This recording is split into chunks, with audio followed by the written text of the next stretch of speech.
So here I am, Robert Wilkinson, Robert Michael Wilkinson. I was born in 1943, June the 23rd, 1943, partway through the war.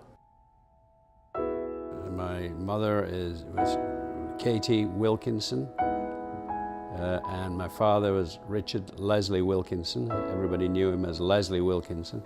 I had an elder brother, Christopher Richard Wilkinson, and he was born in 1940. And then later on comes Stephen Charles Wilkinson. He was born in 1951. Here it begins, the story begins.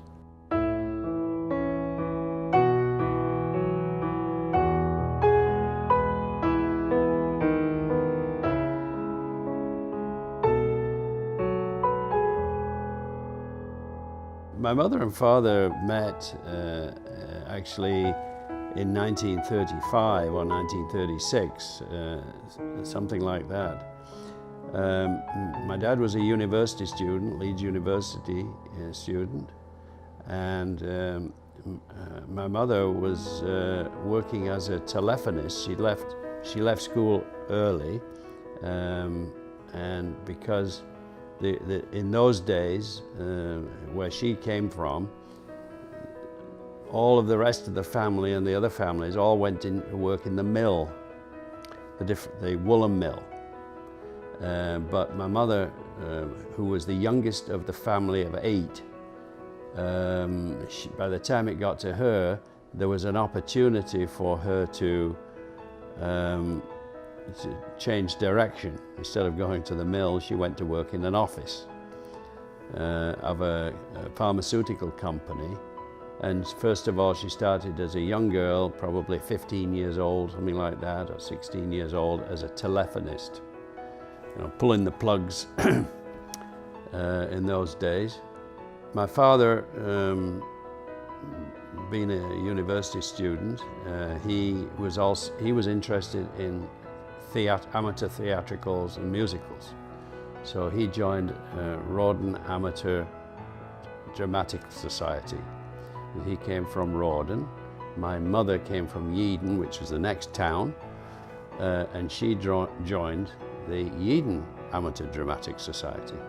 The cast used to go from one society to the other, and so they met doing amateur dramatics, mainly musicals. This is the Rawdon Amateur Operatic Society, and this is the performance of the Duchess of Danzig. So mother is here, prominent, of course, always in the middle, right here, seated in the center, and this really is the chorus. The musical chorus. There's my mother, and then Auntie Louie, Auntie Dorothy, and Uncle Eddie, and Auntie Ethel. So that was the eldest, the second oldest, third, fourth. Jim, he's not there. One died, Eva died. My mother was the last one, and that was taken in. That was actually Mother's 97th birthday. Oh, there she is sitting there. I think this was the chorus. It's all female here, but chorus of the show. They were happy days, I think, for my mother and father, because that's about the time they met. These events and shows that they were in drew together a lot of people friends and so on, who became friends, and they kept all their life as friends. So music and acting and shows like this were very important to these people. If you go further back from in my father's family, there's his parents, my father's parents, which is William Lorne Wilkinson, who was killed in the First World War in 1916, and his wife Carrie, who we've talked about before, who was a governess in her previous life before she was married. And so they had, of course, my dad in 1910. So that's sort of the more recent history of my father's family. He was in the geography department at Leeds University, and there he is there. He is on the lacrosse team, the Leeds University Lacrosse Club. This is 1930-1931 year, and there's my dad. He's honorary secretary and vice captain of that team in that year, 1930-31 year. Some of the books that were my father's, they're all prizes, school prizes from Woodhouse Grove, and so he was amazing. He was. Everyone has the prize in the front cover, whatever prize it was in whatever year it was. That says lower fourth form prize. So he was top of the fourth form. There's another one here which is the Seagram Memorial Modern History Prize. There's prizes for Latin, for Greek, for just about every subject that you could imagine. He was always the top of the class. So that's just a sample of his books, of his prizes.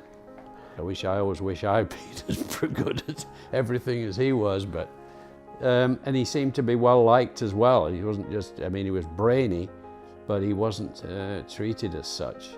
He wasn't, treated in a disrespectful way because of that. So he was just an all-round guy, and he was like that all the way through his life. He was the most wonderful, soft, wonderful father.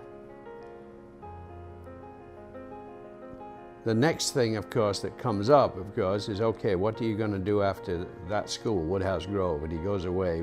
Obviously is university material. So, but of course, he wanted to be a surgeon, but he couldn't because there's no money. It's emotional for me because I'm so proud of the guy.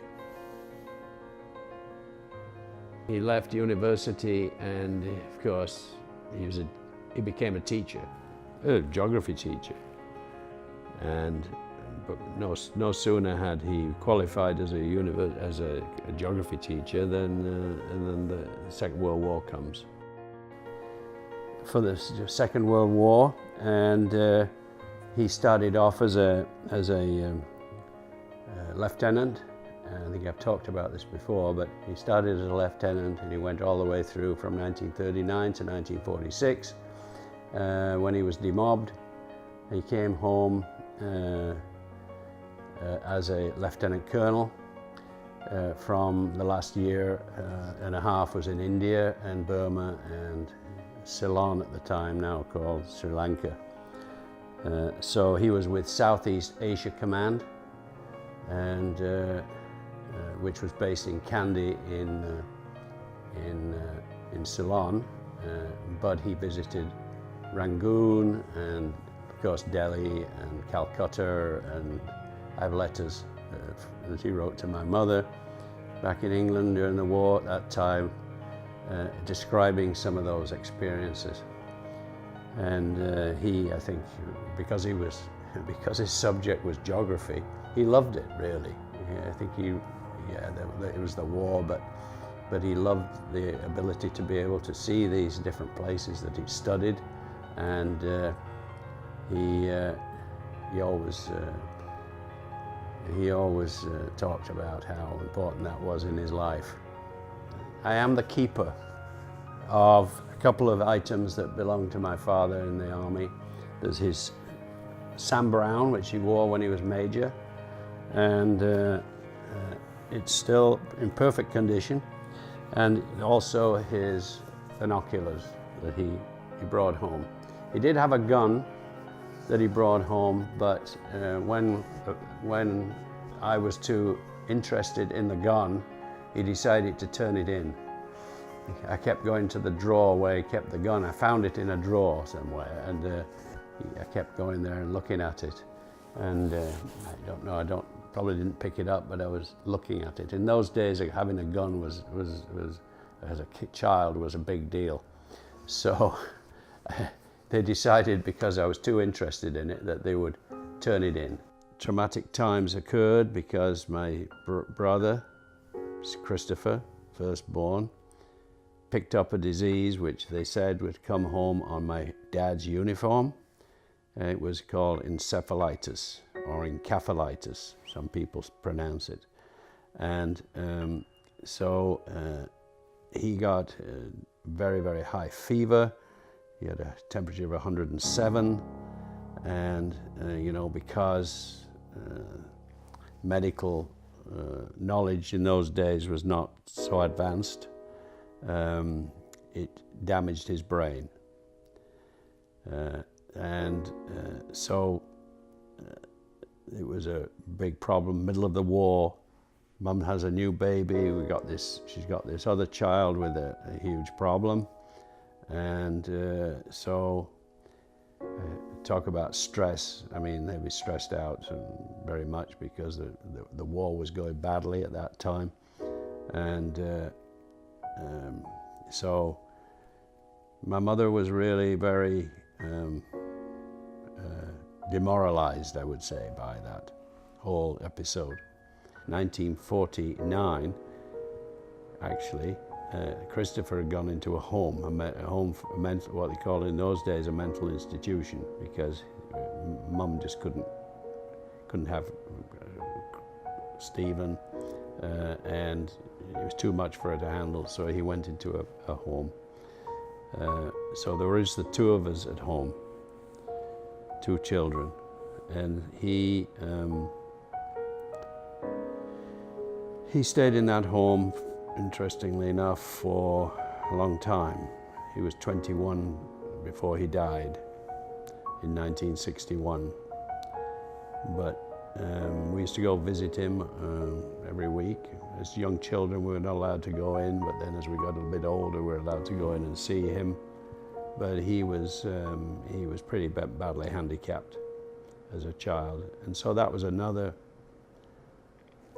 difficulty in the family, because it's always awful for parents to see their children going downhill with an obvious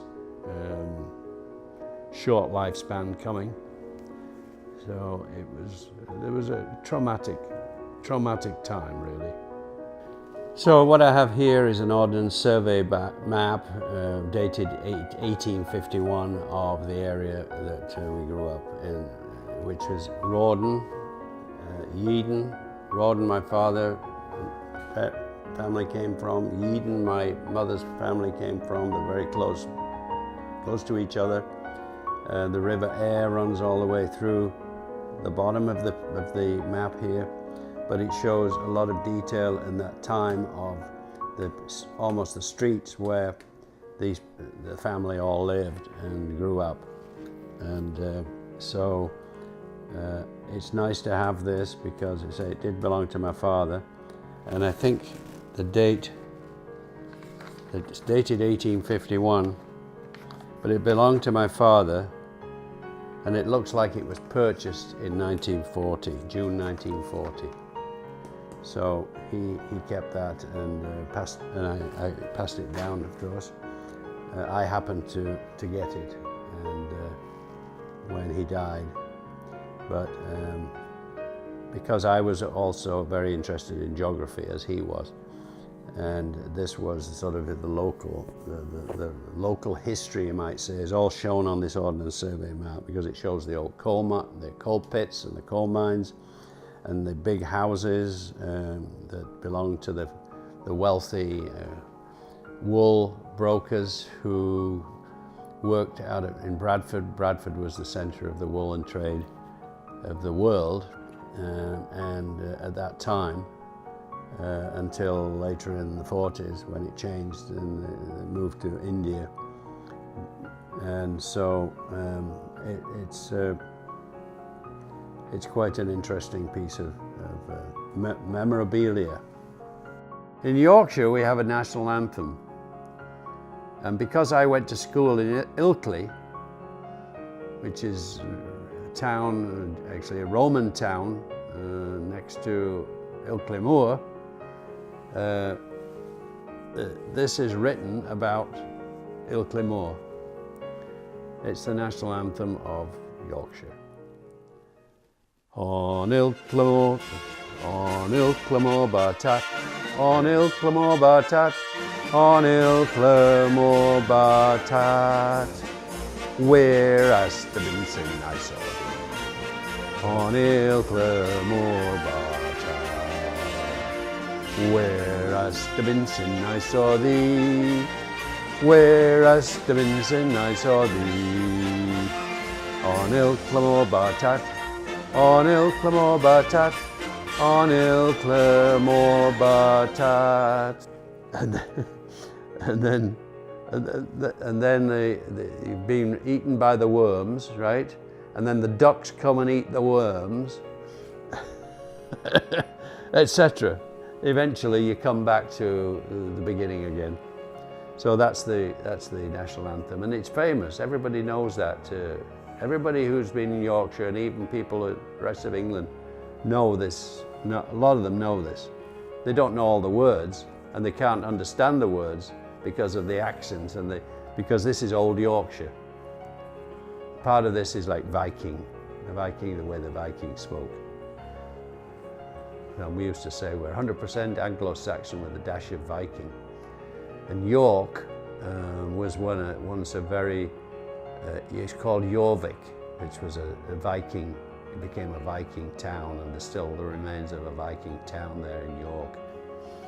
Anyway, that's all. But anyway, we did okay. I mean, I was born in 1943 during the war. I don't remember anything about it, but other than going down to the air raid shelter that I've spoken about before, I have very vague memories of it, but I do remember carrying my gas mask at age 2 years of age. But you don't normally remember things, I think, until you're about 3, but I do remember some examples of that. So I wish my memory was as good today as it was then. Because it's now going. So I'm just trying to bring all of some of these facts to light, so that the future generations will know a little bit about the family and my read on how the history of the family evolved. For my 74th birthday, Kathy, my wife, Kathy, got me a copy of a newspaper, an original copy of a newspaper from June the 23rd, 1943. It's here. The local newspaper, called the Yorkshire Post, dated June the 23rd, 1943. And of course, at that time, the whole newspaper was about the big new air offensive unleashed on Germany. First US day raid on the Ruhr. A night havoc at Krefeld. Krefeld was where my uncle lived, my German uncle lived. And of course, that was all going on in June 1943. Things were starting to turn a little bit in favor of the Allies. But it was still right in the middle of the heavy bombardment. The bombers were going over 1,000 bomber raids from UK, from some Germans, some American, and some British. Squadrons going over at night and dropping all these bombs and trying to knock out German industry. So things were starting to move against the Germans a little bit, but so still a long way from the real turning point. So that was Kathy got me that paper, and it's an authentic copy. It was actually a paper that was, it's got somebody's name on the top of it, just written in pencil on the top here, because it was going to be delivered to some house. So interesting that she found me that. That was for my 74th birthday present. And big effort to get it. And it's authentic. It's got a certificate of authenticity with it. So I thought that was a sweet thing for her to do. I started school in 1946. I went to the junior school at age 3. And I always remember, because we used to go, we used to have lessons in the morning, and then after lunch, we'd have lunch, and then we'd go to sleep. We have little beds, little like cots that came out, and we all had our own blankets. And I always remember mine had an airplane embroidered on it. So I had an airplane blanket, and there was 3. So I went all day to school. My dad took me to school because he was teaching just up literally around the corner at another school at that time. When he came back, he started teaching because he was a teacher. And so it was very memorable to me, was that time, because I was with my dad a lot, who I hadn't seen, because I was born in 43 and I hadn't seen him until 46, until I went to school, because he was away all through the war. Where we lived in Rawdon, behind the Rawdon, above Rawdon, was like a little moorland or pasture area over a hill. It's called Rawdon Billing. It went up to some trees at the top, but it was fields that went up to the top. Not steep, but there was a gradient. It went over a hill and down the other side. So when I was about 12, 13, 14, I was big into making model airplanes. I was always an airplane fan. I guess it came from the war and living next door to an airfield, a bomber factory, and all that, and seeing all these airplanes all the time. So I was mad about that kind of stuff. But anyway, I used to make model airplanes, mainly gliders. Some of them jet-powered gliders, and some were gasoline-powered diesel. We call them diesel engines, but they were airplane engines. Now they call them glow plug motors and stuff. But anyway, I had all those things and built the airplanes. Some of them like 8-foot wingspan. And so I used to go fly them up this field, from these fields up behind the house. So if I was 14, my brother was like 6. Steve was about 6. So I'd take him, he'd always want to be with me. So I used to go, okay, you can come, kind of thing. You know. So I'd go and I'd take my airplane, maybe a couple of airplanes. He'd have to carry one of them. Now don't damage it, you know. I spent a long time building that, Steve. Don't make sure you don't knock it on the wall or something like that and damage it. So I was always telling him off. And, so we'd go up through these fields and to the place where it was open, we could fly these things. So one time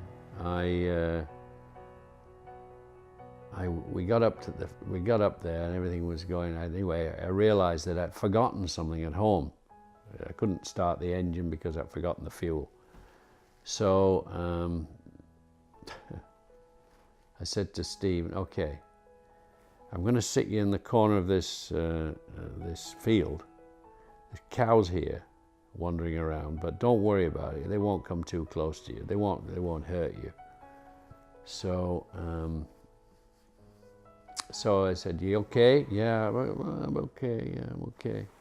And I said, well, mind those airplanes. You don't, be careful. Don't let them blow away. So anyway, he sat down. I sat him down in the corner of this field. And at that time, the cattle were way across the other side of the field, a long way away. And I went home. the time I get back, this is only, I ran all the way down and ran all the way back. It must have been about 15 minutes or something like that. By the time I get back, I look over the wall and there's Steve almost in tears, because these cattle had all come up to him and they were all sort of investigating him. And they were close to the aeroplanes and standing on them, touching the aeroplanes. Oh, and he never forgot that. He scared the living daylights out of him, did those cattle. This little kid, he was so soft with Steve. He was just like that. He wouldn't shoo them away or anything. He would just be terrified of them. So anyway, that was the thing that he never forgot. I started sailing about the age of 11, close by, not far from the airport actually.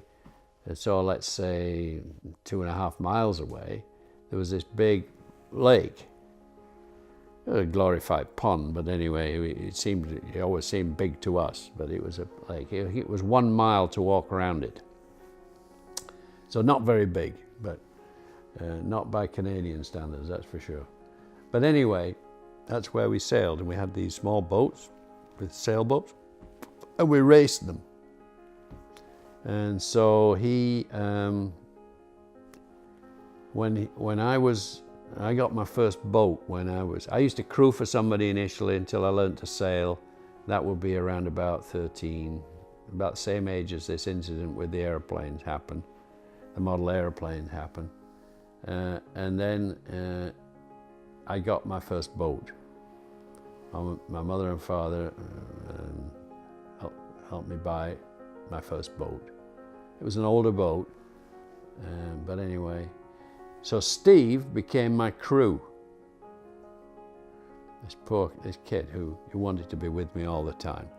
You know, a typical younger brother. He's with one older brother. That's all. You know, he wanted to be around all the time. He was interested in everything that I did. And anyway, so he became my crew. So it was a 2-man boat. And so I was the skipper, you know, steering and trimming and everything, and he had to look after the small sail at the front and be my crew and help me keep the boat level, because they heeled, you know, when you sailed, right? So that was another phase in the brothers' relationship, because I was pretty hard on him. Because when you're racing, the idea is you've got to win. And so if you screw up, if you mess up, not good, eh? So, I mean, it was my fault, I suppose, if I messed up, but he was in the front. And if he didn't move fast enough or do something quick enough when I told him, I used to give him the boot. I used to go like to kick him on the back, you know, move over, go, get quickly, or move up, you know, or thump him. Anyway, so of course that was another thing he always remembered. He always tells these stories, did tell all these stories to his own children, and about how tough I was on him in the boat. So it became, I think he blew it out of proportion, to be honest. But I wasn't as bad as he made out, really, but it was certainly memorable for him anyway.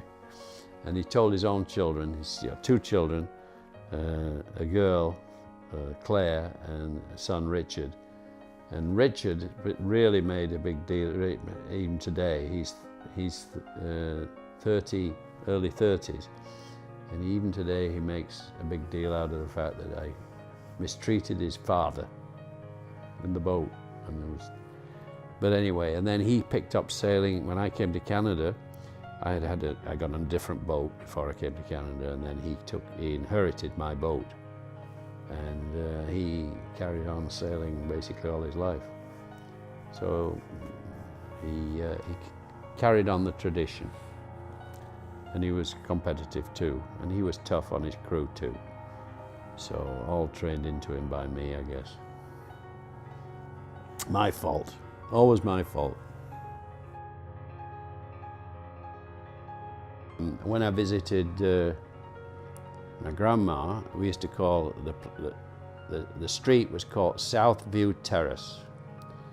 33 Southview Terrace we used to visit. It was a terrace house, a long row of stone houses, big houses, and the person who I used to remember more than anybody, was Auntie Louie, and Louie Sambrook. So this is just an example, one example of the fact that, and this was when she died at 107. She was in this paper, which was the local Wharfdale Observer, the local paper that was read by just about everybody in the area at that time. So this is dated 2004. She died in September 2004, and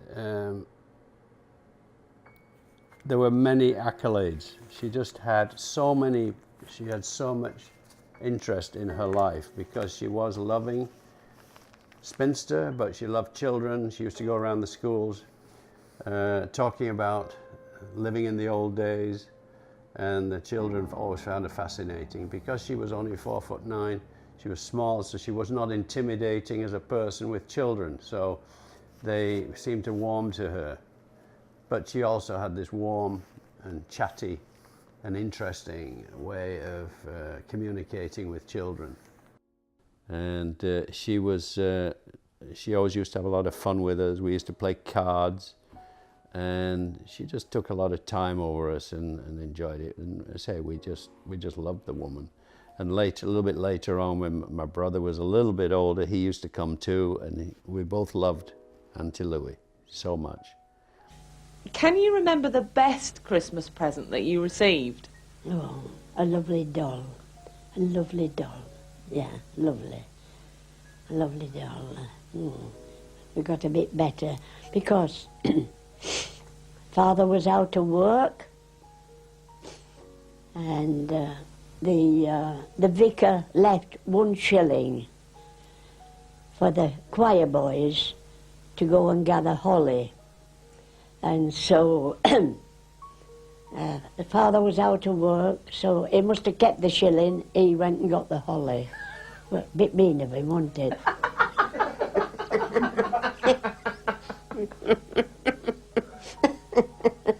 But he was out of work, you see, and all those children.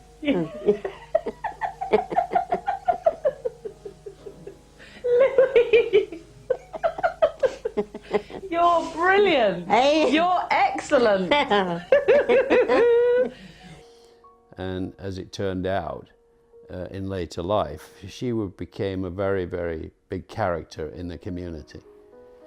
And she lived in the same house pretty much all her life, 90 years or so. She died when she was 108. She lived in the same house for most of her life. There was a period in the 90s when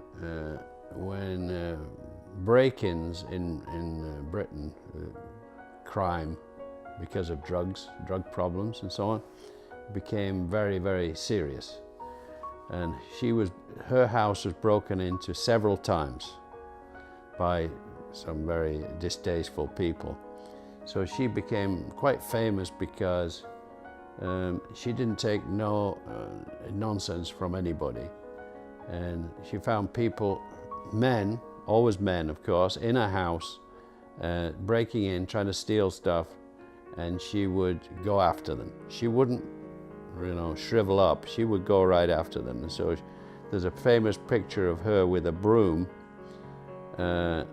out the front for the newspapers, because she chased one of them out with a broom and hit one on the head, knocked a guy on the head and chased him off. So she got a name in the front of the main paper in the area, and she became a bit of a celebrity. She was just one of those people who used to chat to everybody, just a very, very interesting character. And so they used to put on special events for her. The supermarket would have a tea for her, and you know, celebrate her some birthday or whatever it was, her 90th birthday or her 95th birthday. Anyway, that's really the kind of thing that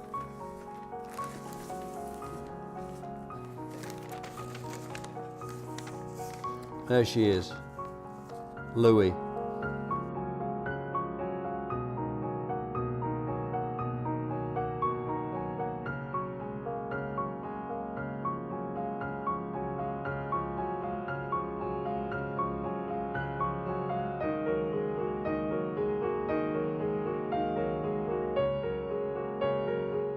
After my early years at school, junior school, I went to Ilkley Grammar School. Ilkley is a pretty famous place in Yorkshire. It's a moorland area with a lovely town called Ilkley. It's a Roman town. It was originally a Roman town called Olicana. And so I went to a pretty famous school there. It was a grammar school. It was a state school. It was not a private school. I did okay there. It wasn't fantastic, but I did okay. And anyway, I went off became what they call a student apprentice afterwards, and went into the engineering business. And then I went to my dad's college first of all, and then I went to another college called Leeds College of Technology to get my qualifications to become an engineer. My wife was Sarah Catherine Whittaker. She was one of 5 girls. She was the 4th of 5 girls. They were 2 years apart, the first 4, and then there was a 13-year gap to the last one. So there was Anne was the eldest, Jill the second one, third one was Hilary, and then came Sarah. That's how we pronounce S-A-R-A. In England it's pronounced Sarah, not Sarah. And then Gail came 13 years later. My wife and I, Sarah, my first wife, we decided to get married in 1967. Fix the date. And anyway, about a month before the wedding, in the mail comes an invitation for my dad and mother. It was actually sent to my mother from the Queen to attend the garden party at Buckingham Palace. So my mother, who was, you might say, by this time she looked like the Queen Mother. She was very much the same look. She modeled herself almost, you'd think that she'd modeled herself after the Queen Mother. She gets this invitation from the Queen, and it's, you know, I've got it here. I've got the invitation somewhere. And it's the same date as our wedding. Oh God, that must have been terrible for my mother. What am I going to do there? So of course it was always a big story, was that oh my God, you know, finally they got invited to meet the Queen, and it's the same date as my son's wedding. How could he do that to me, kind of thing? So there we go. They didn't go to Buckingham Palace. They didn't go to meet the Queen, but they did come to the wedding. So that's the way life goes sometimes. That's the way the cookie crumbles, as they say here. When I went to be interviewed at Canada House in Manchester for Canada, I always liked the idea of Canada because lots of water, and I was a sailor. Sailed right from being 11 years of age, competitively racing all the way right to recently. And But anyway, Canada appealed to me because of the climate, first of all. It was varied, it was multi-seasonal, wide variety of geography across the country.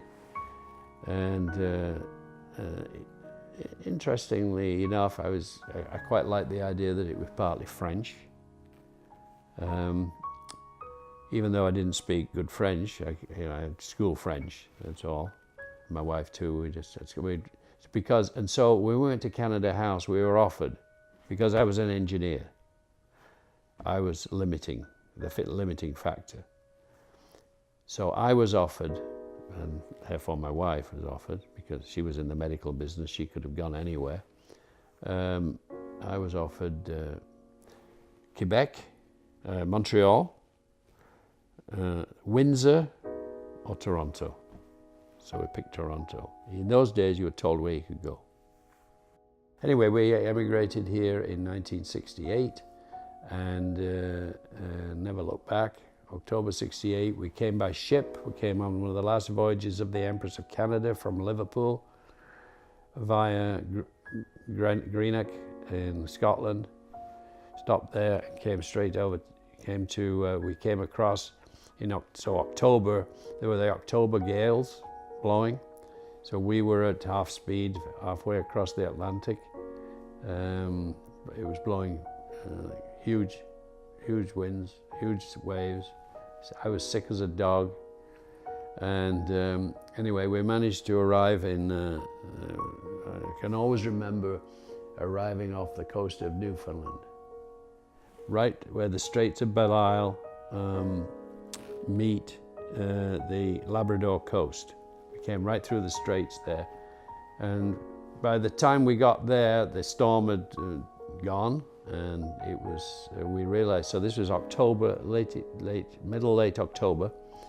By the time we got to there, we woke up one morning and there was an announcement that if you go on deck, you'll be able to see the coast of Newfoundland and Labrador. So we went up on deck, and it was cold. It was below freezing, but it was blue sky. And there was the coast of Labrador and Newfoundland and the Straits of Belle Isle. And we said, well, this is where we plan to be. This is where we plan to come and spend our life. We're emigrating here. And so that was a big occasion.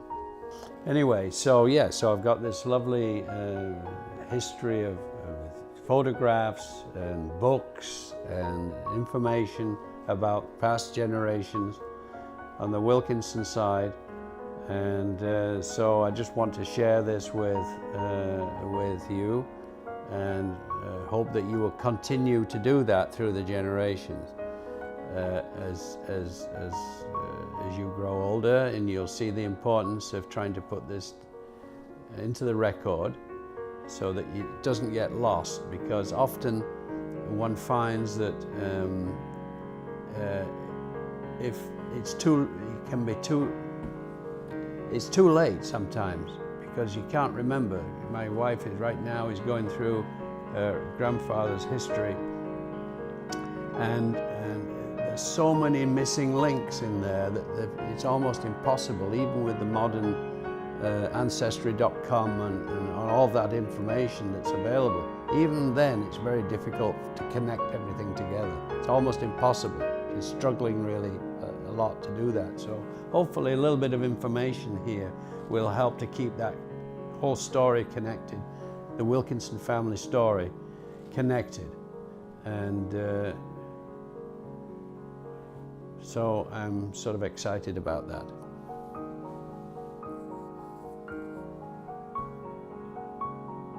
Bye-bye.